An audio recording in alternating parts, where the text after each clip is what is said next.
And our first guest is no exception. Having graduated in 2013, Hamud Mbarak is a Canadian lawyer and poet who shares perspectives of the world through spoken word. He uses his knowledge of the law and his brilliance as a wordsmith to fight for social justice and a fairer world. He described his time at Queen Mary as giving him a greater appreciation of others. And I'm not sure we could ask for a better summary of what we want our educational offering to be.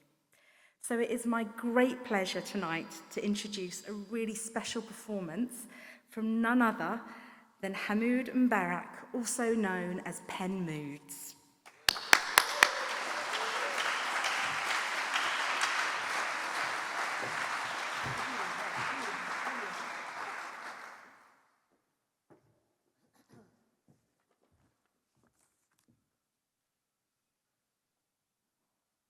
Good evening, everyone. Thank you, Fran, for the lovely introduction. But allow me to reintroduce myself. My name is Hamud, but I'm really Pen Moodz.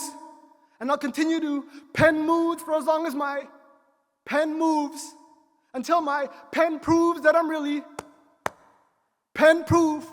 Now, listen and observe as I carve every word and etch my feelings and emotions into every groove. Some sharp, jagged, hollow, some smooth, painting pictures of allegories of different categories that I elude. Your journey with Queen Mary and I on this 60th anniversary is about to begin. And my words of truth and positivity to be continued. So, as my own housekeeping matters, as you can tell, energy is divinely within me. And so in order for me to do what I would love to do up here, I'm equally going to need my energy from you. So, as part of the spoken word practice, the call and receive feedback and response, if something emotionally moves you, no, that's the part where you snap with me. So, here we go. I'm honored to be a part of Queen Mary. I studied here in 2010 to 2013. I made some phenomenal friends. Some are now who are lifelong, who've changed the trajectory of my life. So my presence, your presence, is all a united gift together. So I hope these words do justice to recognize what this institution has done for so many. Because for 60 years, these walls have turned pupils into people before our very eyes. For 60 years, we learned the principles of offer and acceptance. Not bad, right?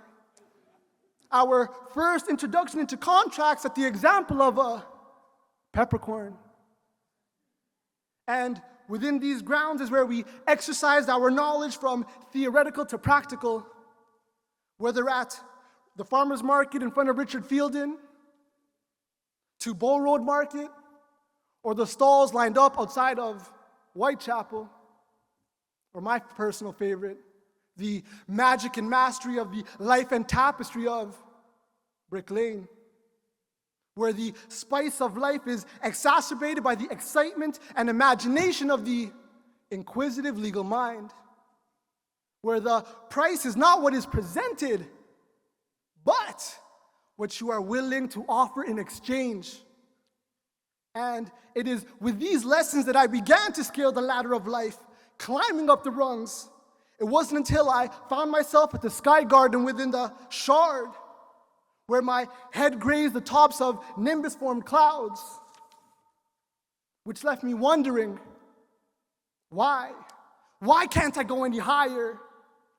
And it was at that moment I realized the lesson my tutor set before me in every conversation.